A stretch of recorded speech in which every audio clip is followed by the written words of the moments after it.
Welcome to Saving History.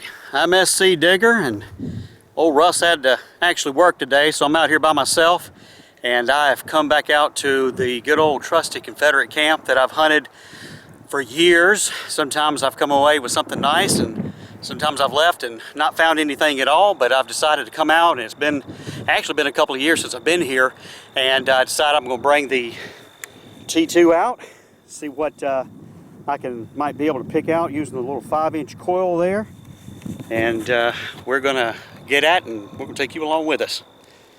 Okay, hunting's tough. Been here a while and dug some square nails and a couple of shotgun shells, but I finally pulled a decent little target out of the iron here. Like I said, I'm using the 5-inch coil for the T2, and it looks like I got a nice little decorative pewter button. Got kind of a flower pattern on it. But hey, let's keep going. Okay, so I've got a target here. And as I swing over it, I notice that it's actually on top of the ground. Looks kind of like possibly a part of a suspender buckle, maybe. Hadn't covered it, so let's see.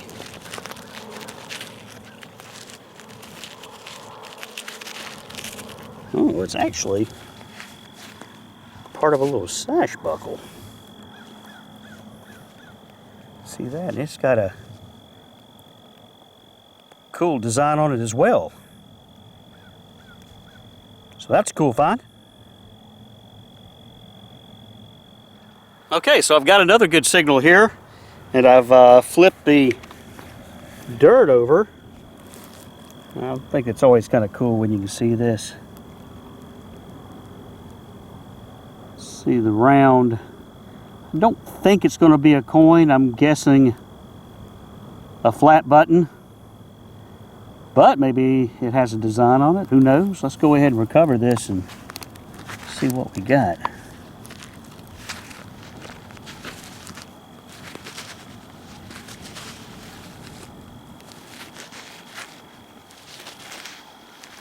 There's definitely a flat button. You see this, the shank there on the back, or at least where the shank was.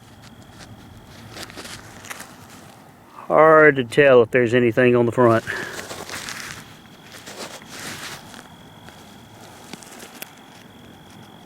But I know it was worn by a Confederate. That's who was right here. South Carolina troops. Alright, so the 5-inch coil does it again. You see how dry the ground is. When I cut a plug, it's not really cutting the plug, it just comes out as big chunks. And I had a big chunk about this size, and I kept waving it over the coil, kept breaking it down till I finally got down to this. And it looks like it's another little flat button. We'll set the camera down here. Got a little tripod here.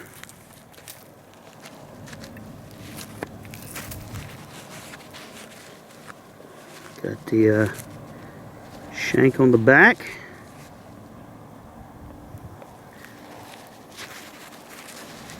Once again, I don't think there's anything on the front. Don't think so.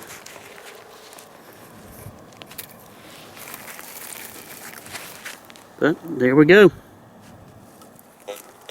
Okay, so I wanted to just give you a little bit of an idea of the ground conditions and what I'm hunting. I've got my sensitivity turned up to 80. My disc level is down to 0, and I'm running 2+ on my tones. And if you hear a lot of iron. And I'm trying to pick out. Hear that? In the middle of all this iron here. So that's the kind of targets I'm looking for, and we're going to dig this one up and see what we got. Okay, so this target turned out just to be trash, but that gives you the idea of what this little 5-inch coil is able to do in terms of pulling out of all that iron you could hear. So let's keep going. Okay, so it's starting to get late. I was probably getting ready to start heading out. It looks like I got another good target here. I'm thinking, see right there in the center of the screen, it looks like a small caliber musket ball. That's what it's looking like. Yep. So we got a small caliber musket ball there.